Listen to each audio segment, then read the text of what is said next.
Hello student, Safat Khan chemistry math में एक बार फिर से आपका स्वागत है। आज हम एक वीडियो लेकर आए हैं द्विघात समीकरण क्वाड्रेटिक इक्वेशन। द्विघात जो समीकरण होता है वो सभी कक्षाओं के लिए लागू होता है। क्लास 6 में भी है, 7 में भी है, 8 में भी है, 9th में भी है, 10 में भी है और इसकी ज़रूरत अगली भी कक्षाओं में होती है। तो आज हम एक ऐसी वीडियो लेकर आते हैं, यहाँ पर लेकर आए हैं जो सभी कक्षाओं के लिए यहाँ पर महत्वपूर्ण है। तो इसको बोलते हैं द्विघात समीकरण क्वाड्रेटिक इक्वेशन। तो द्विघात समीकरण को हल करते समय सबसे पहले हम यहाँ पर पहला क्वेश्चन लेते हैं। पहला क्वेश्चन मान लीजिए है x² - x और आगे है -6। यहाँ पर x का पावर 2 है तो ये द्विघात माना जाएगा। और अगर हम यहाँ पे लिख दें x² - x -6 बराबर 0, तो अब यहाँ पर देखिए इस सवाल में बराबर नहीं लगा है और इस क्वेश्चन में बराबर लगा है और दोनों सवाल जबकि सेम आपको दिख रहे हैं। x का पावर 2 है, x का पावर 2 है, -6 फर्क कितना है कि यहाँ पर बराबर है, यहाँ पर बराबर नहीं है। तो इस क्वेश्चन को हम द्विघात समीकरण नहीं बोलेंगे, इसको बोलते हैं द्विघात व्यंजक। क्या बोलेंगे? द्विघात व्यंजक, क्योंकि ये समीकरण नहीं है। जब तक बराबर नहीं लगेगा तब तक वो समीकरण नहीं कहलाएगा। अगर कहीं पर बराबर लगा है तब वो समीकरण कहलाता है, इक्वेशन कहलाता है। तो ये कहलाता है द्विघात का व्यंजक और ये कहलाता है द्विघात समीकरण। तो हम यहाँ पर आपको हल करना चाहते हैं द्विघात समीकरण को कैसे हल किया जाता है, ये यहाँ पर जानना बहुत जरूरी है। तो सबसे पहले यहाँ पर हमें जानते हैं कि द्विघात का जो स्टैंडर्ड फार्मूला होता है ax² + bx + c बराबर 0 होता है। ये स्टैंडर्ड फार्मूला है और इसी से जब हम तुलना करते हैं तो इस क्वेश्चन से हमें a का मान निकल आता है, b का मान निकल आता है और c का मान निकल आता है। तो x² का कोफिशिएंट a है तो x² का कोफिशिएंट 1 है, तो यहाँ पर a बराबर क्या हो जाएगा? 1 हो जाता है। x का कोफिशिएंट, यहाँ पर x का कोफिशिएंट v है और यहाँ पर x का कोफिशिएंट कुछ नहीं है तो 1 है, तो ये b का मान क्या है? माइनस के साथ में है, लेकिन x के बगल में जो संख्या है वो 1 है, अर्थात ये किसका मान होता है? ये c का मान हो जाता है। अगर हमें ABC का मान निकालना होगा तो यही स्टैंडर्ड फार्मूला से हम तुलना करते हैं तो आपको ABC के मान निकल आते हैं यहाँ पर। तो अब इसको हम हल करने का आपको तरीका बताते हैं। बहुत ही आसान तरीका है और आप बहुत ही आसानी से क्वेश्चन को सॉल्व कर सकते हैं।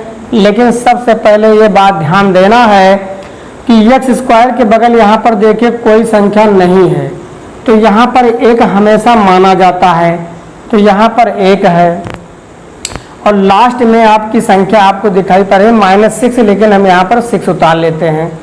तो 6 का जब 1 से गुणा करते हैं तो 6 एकदम क्या आता है? 6 आता है। तो 6 का ऐसा गुणनखंड करना है आपको, ऐसा गुणनखंड करना है कि अंत में अगर माइनस है तो घटाने पर आना चाहिए और क्या आना चाहिए? जो x के बगल में संख्या हो। यहाँ पर कोई संख्या नहीं थी तो x यहाँ पर माना जाता है। तो 6 का ऐसा गुणनखंड करना है कि घटाने पर 1 आए। घटाने पर क्यों 1 आए? क्योंकि अंत में माइनस है, अंत वाला ही चिन्ह हमें देखना है। अगर यहाँ पर अंत में माइनस है तो घटाने पर आएगा, अंत में अगर प्लस है तो जोड़ने पर आएगा। क्या आएगा? जो x के बगल में संख्या होती है। तो 6 का फैक्टर करते हैं तो 3 दूनी आता है 6 और 3 में से अगर हम 2 को घटा देते हैं तो 1 आ जाता है। तो यहाँ पर देखिए सेम वही काम करना है कि x² यहाँ बराबर लगा है तो यहाँ बराबर लगाने की कोई ज़रूरत नहीं, या लिख दीजिए x² माइनस। अब यहाँ पर 1 है तो 1 के स्थान पर 3 - 2 को हम लिख देंगे। बाद में जो x है उसको हम उसी प्रकार उतार लेते हैं। बस पहला पॉइंट अगर आपके समझ में आ गया तो आगे कोई दिक्कत नहीं होगी। इसको हम सॉल्व करते हैं तो x², अब जब माइनस से ब्रैकेट खोलेंगे तो चिन्ह बदलेगा, और यक्स से यहाँ पर भी क्या करना है, ब्रैकेट को खोलना है, डबल काम साथ में करना है। एक तो माइनस से ब्रैकेट खोलना है और यक्स से भी गुणा करना है, तो -3 का यक्स से गुणा होगा 3x, और माइनस से ब्रैकेट खोलने पर चिन्ह बदल जाता है, तो माइनस माइनस का हो गया प्लस, 2 का यक्स से गुणा होगा 2x, और आगे -6 बराबर 0। तो ये द्विघात समीकरण है। अभी इसको हम हल करेंगे। अगर पावर 2 है, यक्स का पावर 2 है, तो यक्स के मान 2 आएंगे। अगर यक्स का पावर कहीं 3 दिखता है तो उसके 3 मान आते हैं। तो अभी देखिए यक्स के 2 मान आ जाएंगे। या अब इन दोनों में हमें x कॉमन केवल दिखाई पड़ रहा है, संख्या कॉमन नहीं है, क्योंकि यहाँ पर संख्या, यहाँ पर संख्या नहीं है, और x की सबसे छोटी घात यही है। तो जो सबसे छोटी घात होता है वही कॉमन हम लेते हैं। तो x से इसमें एक x कट गया। क्यों कट गया? क्योंकि जब कॉमन जो होता है वो भाग होता है। जैसे x का पावर 2 यहाँ पर है, हमने कॉमन को ले लिया है x। अब देखिए x का पावर 2 का मतलब हुआ x गुणे x, और नीचे है यहाँ पर x से कट गया, केवल बचा x। तो यहाँ पर लिख देते हैं x, आगे माइनस है, माइनस उतार लो, और यहाँ पर लिखा है 3x, और हम कॉमन लिए हैं यहाँ पर x कटा, केवल बचा 3। तो x से x कटा, x बचा, माइनस लिख दिया गया, और x से x कट गया, 3 बचा।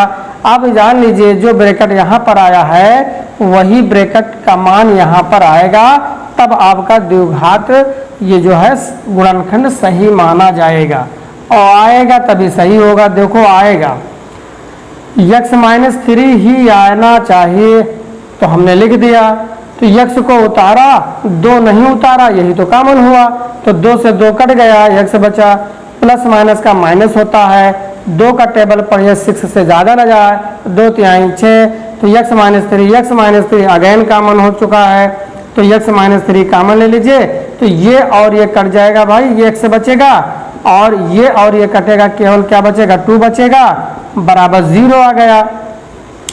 तो अब हम क्या करते हैं, x का मान निकालना है क्योंकि बराबर लगा है। अब इसका हम 0 से तुलना करते हैं, तो x -3 बराबर 0, तो x बराबर आ गया आपका 3। अब यहाँ पर इसका हम 0 से तुलना करेंगे, तो x + 2 बराबर 0, तो x बराबर -2, अर्थात x के 2 मान आ गए हैं, 3, -2। इस तरह ये द्विघात समीकरण हल हो चुका। अब अगर कहा जाए कि द्विघात व्यंजक को हल करिए, जैसे एक क्वेश्चन हमारे पास है x² + 5x + 6, यहाँ पर बराबर नहीं लगा। जब बराबर नहीं लगा है तो x का मान नहीं निकलेगा। अगर यहाँ पर बराबर लग जाएगा तो x का मान निकलेगा, बराबर नहीं है तो व्यंजक कहलाता, व्यंजक का मान x का मान नहीं निकलता अगर व्यंजक होता है तो द्विघात का ये व्यंजक कहलाता है। इसका भी अगर हमें फैक्टर करना है तो अंत देखिए यहाँ पर 1 है, तो 6 का 1 से गुणा करिए तो 6 कम 6 आ जाएगा, और 6 का ऐसा फैक्टर करिए, ऐसा गुणनखंड करिए, 6 का ऐसा गुणनखंड करना है कि अंत में धन है तो जोड़ने पर 5 आए। तो इसको हम लिख सकते हैं 3 दूनी 6, और 3 और 2 मिलकर हो जाएगा 5। तो देखिए कैसे सॉल्व होता है, ये व्यंजक है, ये समीकरण है। समीकरण होता है तो x का मान निकलता है, व्यंजक होता है तो समीकरण का अगर व्यंजक होता है तो x का मान नहीं निकलता है, केवल उसका गुणनखंड कर दिया जाता है। जैसे इसको हम हल करते हैं, ये आपका दूसरा क्वेश्चन मान लिया जाएगा। तो x² + 5 के स्थान पर आपको 3 + 2 लिख देना है, 3 + 2 लिख दिया गया, x + 6। अभी देखिए इसका फैक्टर हो जाएगा। तो अब यहाँ पर बराबर नहीं लगा तो हम बराबर लगा देंगे यहाँ पर ऐसे। तो x² प्लस से ब्रैकेट खुलेगा, चिन्ह बदलेगा नहीं, लेकिन x से दोनों में गुणा करना है। तो 3 का x से गुणा करिए 3x, x का 2 से गुणा करिए 2x + 6, अर्थात इनमें केवल कॉमन हमें दिखाई पड़ रहा है x की सबसे छोटी घात x ही है, संख्या नहीं है, कॉमन नहीं होगा। तो x से इसमें एक x कट जाएगा तो एक x बचेगा, x से x कट गया, 3 बचा। अब यहाँ पर केवल हमको क्या कॉमन दिखाई पड़ रहा है, 2 कॉमन दिखाई पड़ रहा है, 2 1 कम 2 तिहाई 6, इधर x है इधर x नहीं, इसलिए x कॉमन नहीं होगा। तो 2 से 2 कटा, x बचा, और ये प्लस प्लस का प्लस ही होता है, 2 तिहाई 6, ये ब्रैकेट अगेन कॉमन हो गया। देखिए तो x प्लस 3 कॉमन हो गया, तो ये कॉमन में जाएगा, बचेगा x, ये कॉमन में जाएगा, बचेगा 2, अर्थात ये आपका गुणनखंड क्या हो गया, सॉल्व हो गया। और ऐसे गुणनखंड सभी कक्षाओं के लिए महत्वपूर्ण होते हैं, वह चाहे क्लास 8 का हो स्टूडेंट, चाहे 9th का हो, चाहे 10th का हो, ये फैक्टर सबको आने चाहिए। एक क्वेश्चन और हम ले रहे हैं और आपको विधिवत हम यहाँ पर समझा दे रहे हैं। आज के बाद द्विघात समीकरण में आपको कोई परेशानी नहीं होगी, आप चुटकियों में क्वेश्चन को सॉल्व कर देंगे, देखते देखते आपका फैक्टर क्या हो जाएगा, सॉल्व हो जाएगा। एक क्वेश्चन हमारे पास और आ चुका है, देखिए स्क्रीन पर, 2x square plus 5x plus 2। अब यहाँ पर जो यहाँ पर एक क्या है, ये द्विघात का व्यंजक माना जाएगा, इक्वेशन नहीं माना जाएगा। इसका हमें फैक्टर करना है और अगर हमें यहाँ बराबर लगा देंगे तो इसका मतलब x का मान निकालना है। मान लीजिए आपको इसको हल करना है और x का मान निकालना है, x की वैल्यू आपको फाइंड करना है, तो कैसे फाइंड करेंगे? अभी हमने बताया था कि x स्क्वायर के बगल में जो संख्या होगी उसको यहाँ पर उतारो, लास्ट में जो संख्या है उसको लिखो, दोनों का मल्टीप्लाई करो, 2 दूना 4, 4 का ऐसा गुणनखंड करिए कि अंत में धन है तो जोड़ने पर क्या आना चाहिए, 5 आना चाहिए। तो 4 है, इसका हम गुणनखंड करेंगे तो 2 दूना 4, 2 एकम 2, 2 गुणे 2, 2 दूना 4, लेकिन 2 2 जोड़ते हैं तो आता है 4, लेकिन आना चाहिए कितना, 5। 2 दूना 4, 2 2 4, लेकिन आना कितना चाहिए, 5। तो 4 को हम इस तरह भी गुणा कर सकते हैं, 4 एकम 4, और 4 में 1 को जोड़ेंगे तो 5 आ जाएगा। तो इसको हम सॉल्व कर दे रहे हैं। 2x स्क्वायर प्लस 5 के स्थान पर लिखेंगे 4 प्लस 1, क्योंकि 4 और 1 5 हो जाएगा, गुणा करेंगे तो 4 ही आना चाहिए। x plus 2 is equal to 0, या इसको लिखते हैं 2x स्क्वायर प्लस से ब्रैकेट खोलने पर चिन्ह नहीं बदलेगा, x का 4 से मल्टीप्लाई करिए 4x, x एकम x plus 2 is equal to 0, या यहाँ पर देखिए संख्या में पहले देखिए क्या कॉमन है कि नहीं, यहाँ पर 2, यहाँ पे 4, तो सबसे छोटी संख्या है 2, कॉमन हो जाएगा। और x स्क्वायर और x में सबसे छोटी घात x, तो दोनों में क्या कॉमन, 2x। 2x से इसको भाग देना है तो 2 से 2 कटेगा, x से इसमें 1 1 से कटेगा तो बचेगा केवल x। 2 का टेबल पढ़िए कि 4 से ज़्यादा ना जाए, 2 दूना 4, x 1 से कटा, x प्लस 2 बचा। अब इसमें देखिए जो ब्रैकेट यहाँ पर वही ब्रैकेट यहाँ पर आना चाहिए।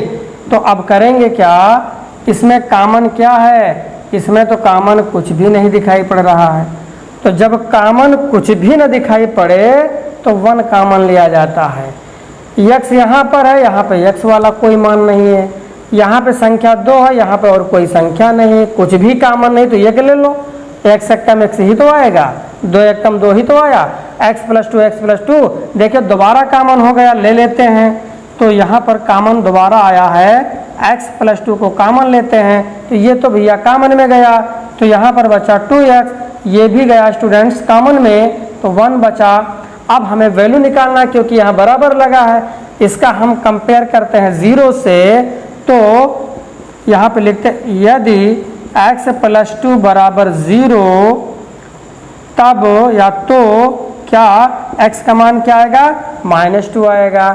फिर इसका भी तुलना 0 से करते हैं, यदि 2x प्लस 1 बराबर 0, तो 2x बराबर -1, x बराबर -2, -1/2, x बराबर -1/2, अर्थात यहाँ पर पावर 2 तो x के 2 ही मान आएंगे, -2 आ गया, -1/2 आया। इस तरह आपका यह द्विघात इक्वेशन बहुत ही आसानी से देखिए सॉल्व हो चुका है। तो इस तरह कोई भी द्विघात समीकरण आए या व्यंजक आए तो वो उसको हम बहुत ही आसानी से क्या करते हैं, सॉल्व कर देते हैं। ऐसे फैक्टर सभी स्टूडेंट्स को आना बहुत ज़रूरी होता है। अगर आपको हमारी ये वीडियो पसंद आई हो तो इसे लाइक करें, ज़्यादा से ज़्यादा शेयर करें और हमारे चैनल को जो लोग नए हों सब्सक्राइब करना न भूलें। Thank you.